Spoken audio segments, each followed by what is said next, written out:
தொங்க முடியாது. தலையில மட்டும் வச்சு இதனாலும் சிலுவையில கரெக்டா தொங்க முடியாது. இந்த 2 கைகள்ல அடிச்சா மட்டும்தான் அங்க அவர் 6 மணி நேரம் தொங்கியிருக்கார். இந்த 2 கைகள் ஆணி அடிச்சா மட்டும்தான். இந்த 2 கைகளுமே நான் ஒரு இதுல பார்த்த போது உள்ளங்கையில அவருக்கு ஆணிகள் அடிக்கப்பட்டது என்று சொல்லப்படவில்லை. ஒரு சிலுவையில 6 மணி நேரம் அந்த கை தொங்கணும்னா அந்த ஆணிகள் எவ்வளவுனா வெயிட் கொடுக்கப்பட்டிருந்துச்சு. நான் நோட் பண்ணாம மாட்டோம். அவ்வளோ பெரிய ஆணி இந்த கையில அந்த கை என்ன ஆயிடும், பிஞ்சு விழுந்துரும். அப்ப விழாத அளவுக்கு 6 மணி நேரம் தொங்குற அளவுக்கு இந்த கைகள் ஆணிகள் அடிக்கப்பட்டுச்சுன்னா அது எந்த இடம் தெரியுமா உங்களுக்கு? இந்த மணிக்கட்டு. இந்த மணிக்கட்டில் வழியா ஒன்னு அடிச்சு இதுல இருந்து ரத்தம் வடிஞ்சிச்சுன்னா இங்கதானே இந்த யாரு தற்கொலை செய்கிறவர்கள் எல்லாரும் என்ன பண்ணுவாங்க, கிழிச்சு இதுல இருந்து என்ன ஆயிடும், இப்படி கிழிச்சா இங்க என்ன ஆயிடும், ரத்தம் எல்லாம். அது ஆண்டவருடைய ரத்தம் எல்லாம் சிந்தப்படணும். இந்த ஒரு இடத்துல அடிச்சா மட்டும் ரத்தமும் கரெக்டா பாருங்க. இந்த இடத்துல அடிக்கப்பட்டதான் அவருடைய ரத்தம். தாவீது ராஜாவுக்கு வெளிப்படுத்தப்பட்ட சங்கீதம். புதிய ஏற்பாட்டுல அவருடைய கைகள்ல ஆணிக்கு அடிக்கப்பட்டது அப்படிங்கிறதுக்கு ஆதாரம் ஏதாவது இருக்குங்களா? சொல்லுங்க பாப்பா. யாரா அவருடைய கைகள்ல ஆணிகள் அடிக்கப்பட்டது அப்படி என்பதற்கு எடுத்துப்போமா? யோவான் 20வது அதிகாரம் 25வது வசனத்தை படிப்போமா? யோவான் 20:25.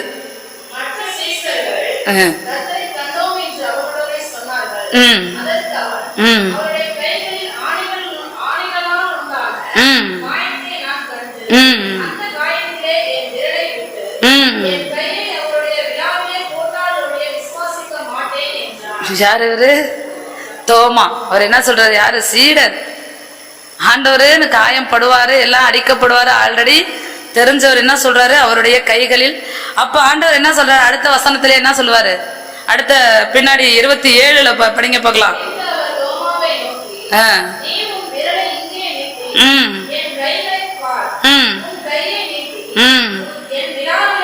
போடு. போதும்.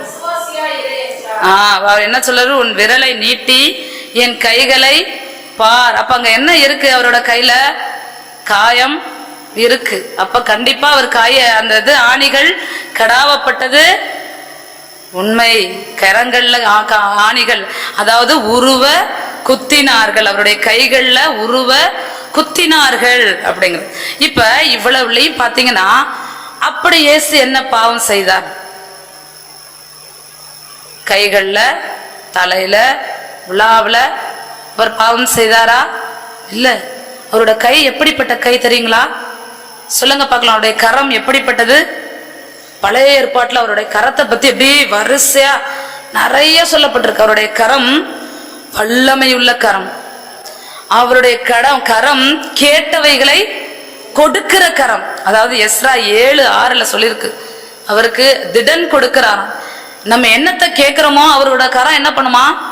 கொடுக்கிற கரம். அவருடைய கரம் வல்லமையுள்ள கரம். அவருடைய கரம் தப்புவிக்கிற கரம். சங்கீதம் 17:14 சொல்லப்பட்டிருக்கு. யாராவது வாசிங்க பார்க்கலாம். சங்கீதம் 17:14.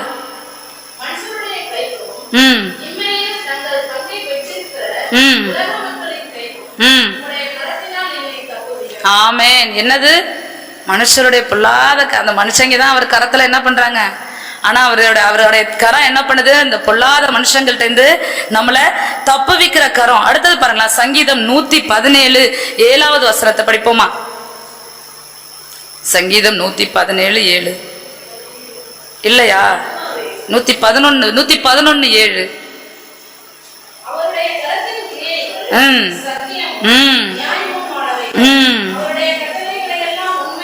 ஆமேன், ஆமேன். அவருடைய கரத்தின் கிரியைகள் சத்தியமும். ஆனா அவருடைய கரத்துல உருவ குத்தினார்கள். சத்தியமும் நியாயமுமான அந்த கரத்துல உருவ குத்தினார்கள். அதே புதிய ஏற்பாட்டுக்கு வரும்போது அவருடைய கரம் எப்படி இருக்குன்னா பாருங்களேன். நானா அதை படிக்காம நானே சொல்லிடுறேன் பாருங்க. அவருடைய கரம் புதிய ஏற்பாட்டுல ஃபுல்லா மத்தேயு, மார்க்கு, லூக்கா, யோவான் ஃபுல்லா சுகமளிக்கிற கரமா இருந்து யாரு வந்து கேட்டார் உடனே என்ன பண்றாரு? தொட்டு சுகமாக்கணும். தொட்டு என்ன ஒரு மாதிரியா இருந்தாலும், அதாவது குஷ்டரோகியை பார்த்தீங்கன்னா அந்த குஷ்டரோகம் வந்தவனை என்ன பண்ணக்கூடாது, யாருமே தொடக்கூடாது. அவனை என்ன பண்ணிருப்பாங்க, ஒதுக்கி தள்ளி வச்சிருப்பாங்க. அப்படி யாராவது போனா தீட்டு தீட்டு தீட்டுன்னு என்ன பண்ணுவாங்க. ஆனா அவனை என்ன பண்ணாரு, இயேசு தொட்டு சுகமாக்கினார். அது என்ன பண்ற, சுகமளிக்கிற அவருடைய கரம். அடுத்து பாருங்களா, தூக்கி எடுக்கிற கரத்துக்கு ஒரு எக்ஸாம்பிள் ஒண்ணு பார்த்தேன். பாத்தீங்கன்னா நம்ம பேதுரு என்ன பண்றாரு, இயேசு வந்து கடல்ல நடந்து வரும்போது இவர் என்ன பண்றாரு, நானும் என்ன பண்ணோம் நடந்து போகணும்ட்டு என்ன பண்றாரு, நடந்து போறப்ப அவர் இல்ல இது இல்லாம என்ன பண்றாரு, டபக்குன்னு தண்ணிக்குள்ள. அப்ப இயேசு என்ன பண்றாரு, அவரோட கரத்தினால நம்மளுடைய சோதனைகள் துன்பங்கள் பெருகி நாம் கண்ணீரில் மூழ்கி இருக்கும்போது நம்மளை தூக்கி எடுக்கிறது யாரோட கரம் தெரியுங்களா? மனுஷன் தூக்குனானா என்ன பண்ண தெரியுமா, ஓரளவுக்கு மேல தூக்குவான். ஆனா கடைசி வரைக்கும் கொண்டு வரதுக்கு அவனுக்கு மனசே, தூக்குனா மாதிரியே கரத்தை என்ன பண்ணிடுவான், திரும்பவும் நம்ம எங்கதான் விழுவணும்னா அதே துன்பத்துல அதே கண்ணீர்ல அதே கவலையில தான் நம்ம என்ன பண்ணிடுவோம். ஆனா இயேசு என்ன பண்ணுவாரு, நம்ம மூழ்கி போயிடுவோம். அப்படி மூழ்கி போன இடத்துல அதை கையை பிடிச்சு என்ன பண்றாரு, தூக்கி எடுக்கிறார். அந்த கரத்துல தான் ஆணிகளால் உருவ குத்தினார்கள். அடுத்து பாருங்களேன், அவருடைய கரம் என்ன, எப்படிப்பட்ட கரம்னா ஆகாரம் கொடுக்கிற கரம். அவருடைய கரம் எப்படிப்பட்ட கரம், ஆகாரம் கரம். அது எப்படின்னு சொல்றேன் பாருங்களேன். இந்த ஜனங்கள் இயேசுவோட பிரசங்கத்தை கேட்க எல்லாரும் கூடி வர்றாங்க. எல்லாரும் கூடி வந்து ஏசப்பாட்ட வந்து ரொம்ப நேரமா பிரசங்கம் கேட்கும்போது அவங்களுக்கு என்ன ஆயிடுச்சு, பசி ஆயிடுச்சு. அப்ப ஏசப்பா என்ன நினைக்கிறாரு, எல்லாருக்கும் ஆகாரம் கொடுத்து ஆகணும்னு நினைக்கும் போது அவங்கள்ட்ட இருக்கிறது எவ்வளவுதான், 5 அப்பம் 2. அதை என்ன பண்றாரு, கண்டிப்பா என்ன பண்ணி ஆகணும், ஆகாரம் கொடுத்தே ஆகணும். சங்கீதம் 104 27வது வசனத்தை யாராவது வாசிப்போமா? சங்கீதம் 104 27. ஆமேன் ஆமேன். யாது நம்ம படைப்புகள் எல்லாமே யாரை நோக்கிதான் காத்திருக்கு, நமக்கு ஏற்ற வேலையில ஆகாரம் வரணும்னா எங்க இருந்து மட்டும்தான் வரும். நம்ம நம்பி வீட்டுல என்னது பசிக்குது பசிக்குது பசிக்குதுன்னா பசிக்கிற நேரத்தில் நம்மளால சாப்பாடு ரெடி பண்ண முடியுமாண்ணா, முடியாது. நமக்கு ஏற்ற வேலையில ஆகாரம். அதாவது 2 நாளா நான் பட்னியா கிடக்கேன், நான் என்ன பண்ணிடுவேன் இனிமே, அவருக்கு தெரியும் நீ 2 நாள் என்னத்தை தாங்குவ, பசிய நம்ம தாங்குவோன்னு தெரிஞ்சு ஏற்ற நேரத்துல நமக்கு என்ன பண்ணுவாரா, அவரு ஆகாரம் கொடுக்கிற அந்த கரத்துலதான் என்ன கடாவப்பட்டது, ஆணைகள். லாஸ்டா அவருடைய கரம் எப்படிப்பட்ட கரம்னா ஆசீர்வதிக்கிற கரம். அவருடைய கரம் எப்படிப்பட்டது, ஆமா பைபிள்ல சின்ன பிள்ளைகளை அவர்கிட்ட கொண்டுட்டு வராங்க. அவர் என்ன சொல்றாரு, அவங்களை என்ன பண்ணுங்க, சிறு பிள்ளைகள் என்னிடத்திற்கு வர தடை பண்ணாதீங்க, அவங்களை எங்களிடத்துல கொண்டு வாங்கன்னு சொல்லி வந்து அவர்கள் மேல் கைகளை வைத்து என்ன பண்றாரு, ஆசீர்வதிக்கிறது. அப்புறம் இஸ்ரவேலை ஆசீர்வதிப்பதே அவருக்கு பிரியம். நம்மளை ஆசீர்வதிக்கிறது தான் யாருக்கு பிரியம். எப்பவுமே அவர் என்ன பண்றாரு, கரத்தை நீட்டி நமக்கு ஆசீர்வதிக்கிற கத்து. இப்பேற்பட்ட கரத்துல ஆணிகள் அடிக்கப்பட காரணம் எப்படி, சுகமளிக்கிற கரம், தூக்கி எடுக்கிற கரம், அப்புறம் ஆகாரம் கொடுக்கிற கரம், ஆசீர்வதிக்கிற கரத்துல ஆணிகள் அடிக்கப்பட காரணம் என்ன? ஏசாயா 53 4 5 படிப்போமா? ஏசாயா 53 4. ஆமேன் ஆமேன்.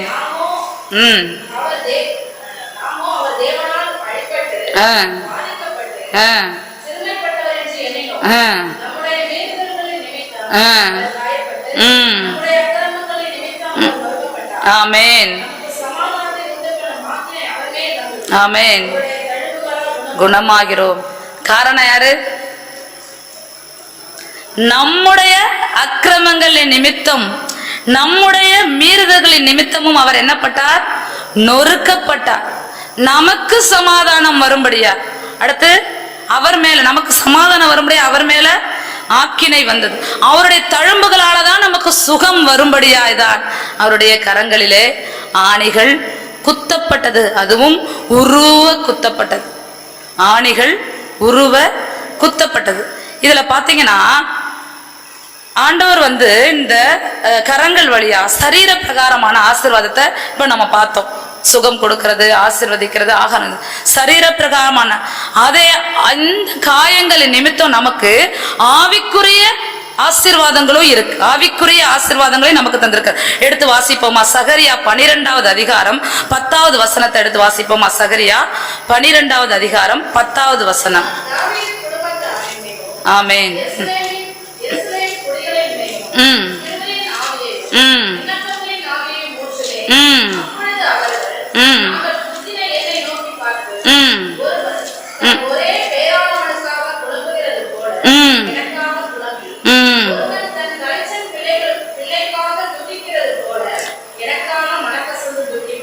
அங்க என்ன சொல்லப்பட்டிருக்கு? நான் தாவீது குடும்பத்தாரின் மேலும் எருசலேமின் குடிகளின் மேலும் கிருபையின் ஆவியையும் விண்ணப்பங்களின் ஆவியையும் ஊற்றுவேன். அதுல என்ன சொல்லிருக்கு? அப்பொழுது அவர்கள் தங்கள் குத்தின எண்ணெய் நோக்கி பார்த்து, நம்ம குத்தின அவரை நோக்கி பார்க்கும்போது நமக்கு என்ன ஆவிகளை அவர் கொடுக்கிறாரு? கிருபையின் ஆவிகளையும், அடுத்து பாத்தீங்கன்னா என்ன ஆவி? விண்ணப்பங்களின் ஆவியையும் ஊற்றுவேன். அப்ப குத்தின அவரை நாம் நோக்கி பார்க்கும் பொழுது கர்த்தர் இப்பேற்பட்ட ஒரு கிருபைகளை நமக்கு, கிருபையின் ஆவிகளை கொடுக்கிறவராய் இருக்கிறார். எரேமியா 17:1 எடுத்துக்கோமா? எரேமியா 17:1 வாசிங்க பார்க்கலாம். எரேமியா 17:1.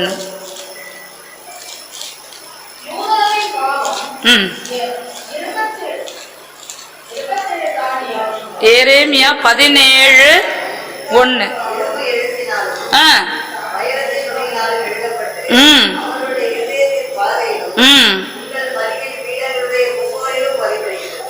யூதாவின் பாவம் இரும்பு எழுத்தாணியினாலும் வைரத்தின் நுனியிலும் எழுதப்பட்டு அவர்களுடைய இருதயத்தின் பலகையிலும் உங்கள் பலிபீடங்களுடைய கொம்புகளிலும். யூதாவுடைய பாவம் யாரு? நம்மளுடைய ராஜா, அவருடைய ஜனங்கள் நாம தான். நம்மளோட பாவம் எப்படி இருக்குதான்? இரும்பு எழுத்து ஆணியில எழுதப்பட்டு இருக்கிறது. நம்முடைய பாவம் எப்படி இருக்குது? இரும்பு எழுத்து ஆணியினால எழுதப்பட்டதும் வைரத்தின் நுனியினால் எழுதப்பட்டதுமா இருதயத்தின் பலகையில் என்ன பண்ணி இருக்கு? அதை அழிக்க யாராலையுமே முடியாது. அதை அழிக்கும்படியாய்தான் அவருடைய கரங்களில் ஆணிகளால் குத்தப்பட்டு அதிலிருந்து வருகிற ரத்தத்தினாலே, அந்த இரும்பு ஆணினால் எழுதப்பட்ட நம்முடைய பாவம் நம்மளை விட்டு அகன்றது. அந்த இரும்பு ஆணியில எழுதப்பட்ட பாவத்தை இரும்பு ஆணியினால் கைகளில் குத்தப்பட்டு அதிலிருந்து வருகிற அந்த ரத்தத்தினாலே நம்முடைய, அதுல எவ்வளவு அழகா சொல்லப்பட்டிருக்கு பாவம். இதோடைய பாவம், நம்மளோட பாவம் இப்ப என்ன பண்ணிட்டு இருக்கு? அந்த காலத்துல நபி கணக்கு வைக்கப்பட்டுக்கிட்டே இருந்துச்சு. எதுல எழுதப்பட்டுச்சான்? இரும்பு ஆணி, வைரத்தின் நுனி, அப்படி அழுத்தமா கீறல் போட்டு எழுதுற மாதிரி. அதை எதால மட்டும்தான் நீக்க முடியும் அப்படின்னா, ஆண்டவராகிய இயேசு கிறிஸ்துவின் ஆணிகள் குத்தப்பட்ட கரத்திலிருந்து வடிகிற ரத்தத்தினாலே மாத்திரமே அழிக்க முடியும். அதுக்காக தான் அவருடைய கரங்கள்ல என்ன பண்ணப்பட்டது? ஆணிகள் அடிக்கப்பட்டது. கொலோசியர் 2:14 எடுத்துக்கலாமா? கொலோசியர் 2:14 வசனம்.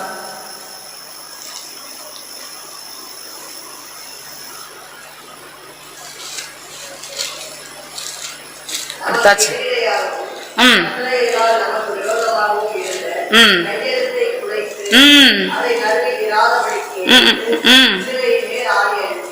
ஆமென். அடுத்து என்னவா?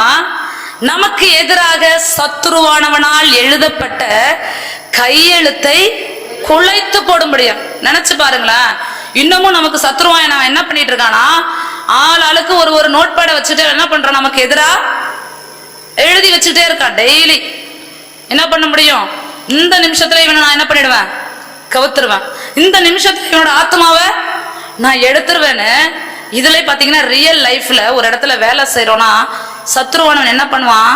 யார் மூலமாவது நமக்கு எதிரா ஆளை தூண்டி விட்டு நம்மளை என்ன பண்ண பார்ப்பான்? கவிழ்க்கப்படுவான்.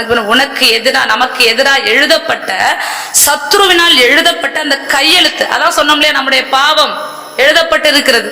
நம்முடைய பாவம் இரும்பு எழுத்தாணினாலும் இரும்பு ஆணியினாலும் வைரத்தின் நுனியினாலும் எழுதப்பட்டிருக்கிறது இல்லையா, அந்த கையெழுத்தை குலைத்து போடும்படியா அவருக்கு என்ன அடிக்கப்பட்டது? அவருடைய கரங்களிலே கையெழுத்தா எழுதப்பட்டத கரங்களில் அடிக்கப்பட்ட ஆணிகளாலே நமக்கு மீட்பை கொடுத்தார். அதுக்காக தான் அடிக்கப்பட்டது. ஆனா இவ்வளவுக்கும் நம்ம பார்த்துட்டோம், அப்படிதானே? இவ்வளவுக்கு பார்த்துட்டோம். ஆனா இன்னுமே நம்ம என்னதான் செஞ்சுட்டு இருக்கோம்? இந்த அடிக்கப்பட்ட அந்த ஆறாம இருக்கிற அந்த காயத்துக்குள்ள நம்ம என்ன பண்றோம்? கையை விட்டு விட்டு விட்டு விட்டு அது என்ன பண்ணிட்டே இருக்கோம்னா தினம் தினம் தினம் தினம் அந்த புண்ணு என்ன ஆயிட்டு இருக்கோம்? புதுசாவே வச்சிட்டு இருக்கோம், ஆற விடாம. எதால? நம்மளுடைய கைகள்ல செய்கிற பாவங்களால என்ன பண்றோம்? தினம் தினம் இதுல இருந்து என்னது? வடிகிறதுக்கு ரத்தமே இல்லை, எல்லாம் வடிச்சிட்டார். ஆனா அந்த புண்ணு எப்படி இருக்கு? இன்னமும் நம்மளோட பாவங்களால அதை என்ன பண்றோம்? ஒவ்வொரு நாளும் பாவத்தை செஞ்சு மக்கள், உலக மக்கள் படியா நம்ம என்ன பண்ணோம்னு வச்சுக்கோங்களேன், கொலை கொள்ளை இப்படியெல்லாம் சொல்லிட்டு போறோம். நம்ம ஆவிக்குரிய பிள்ளைகள் என்ன மாதிரி பாவம் செஞ்சு என்ன இது பண்றோம் சொல்லுங்க பார்க்கலாம். கைகளால என்ன மாதிரி பாவம் செய்யறோம்? இயேசுவோட ஆணி அப்படி உள்ள இப்ப இருக்குன்னு வச்சுக்கோங்களேன். நம்ம பண்ற ஒரு பாவம் அங்க குத்தப்பட்ட ஆணி அப்படி ஆட்டினா எப்படி இருக்கும்? எப்படி இருக்கும்? இல்ல அந்த பொண்ணுக்குள்ள கையை விட்டு இழுத்தோம்னா அது எப்படி இருக்கும் நமக்கு? சொல்லிப்பாரு.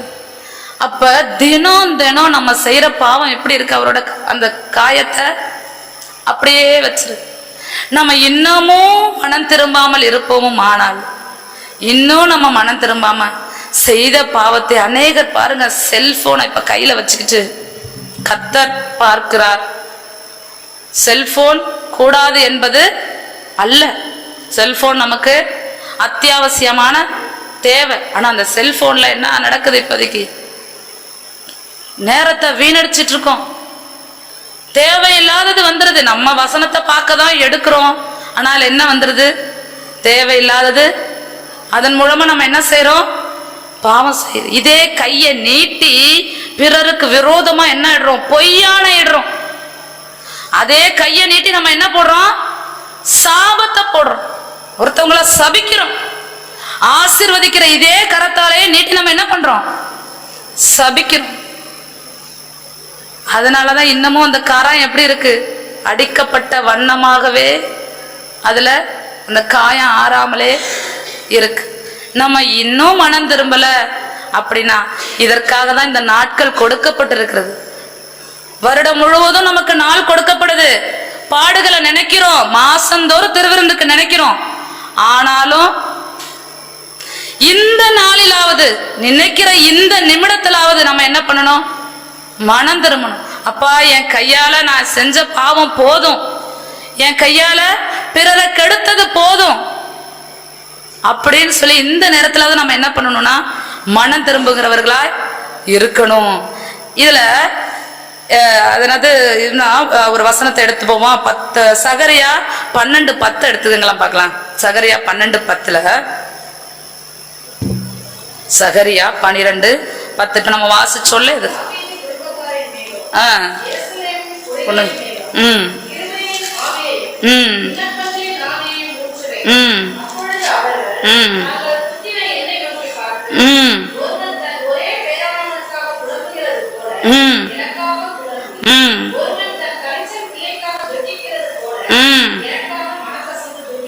ஆமென். இதுல என்ன சொல்லப்பட்டிருக்குன்னா, இந்த காலம் கொடுக்கப்பட்டிருக்கு. இந்த காலத்துல நமக்கு மனம் திரும்புதல் வேணும். ஆனா அந்த மனம் திரும்புதல் எப்படி வேணும்னு அங்க சொல்லப்பட்டிருக்கு பாருங்க. ஒருவன் தன் ஒரே பேரானவனுக்காக புலம்புகிறது போல, நம்மளோட முதல்ல நமக்கு பிறந்த ஒரு பிள்ளை மரித்ததானால் நம்ம எப்படி புலம்புவோம்? முதற் பேரானவர் நமக்காக கரங்களில் அடிக்கப்பட்டு அதை நினைத்து புலம்பி, அடுத்தது பாருங்களேன், ஒருவன் அதான் தலைச்சன் பிள்ளைக்காக துக்கிக்கிறது போல எனக்காக மனம் கசந்து துக்கிப்பார்கள். எப்படி? அவரை நோக்கி பார்த்து, குத்தின அவரை நோக்கி பார்த்து ஒருவன் தன் தலைச்சன் பிள்ளைக்காக அழுகிறது போல மனம் கசந்து அழுது துக்கிப்போமானால், இந்த நேரத்துல அந்த மாதிரி அப்பா முதற் பேரான ஒரே குமாரனை பிதா எங்களுக்காக தந்தார், எங்களுடைய பாவங்களினால, நாங்க கைகள்ல செய்த பாவத்தினால நீர் அடிக்கப்பட்டு உம்முடைய கைகளில் ஆணிகள் உருவ குத்தப்பட்டதே அப்படின்னு மனம் கசந்து துக்கித்து நாம் புலம்பி அழுது அவரை நோக்கி பார்த்தோமானால் கர்த்தர் நமக்கு என்னத்தை கொடுக்கிறாராம் பாருங்களேன். கலாத்தியர் 3வது அதிகாரத்தை எடுப்போமா? கலாத்தியர் 3வது அதிகாரம் 13-14 வசனங்களை படிப்போம். கலாத்தியர்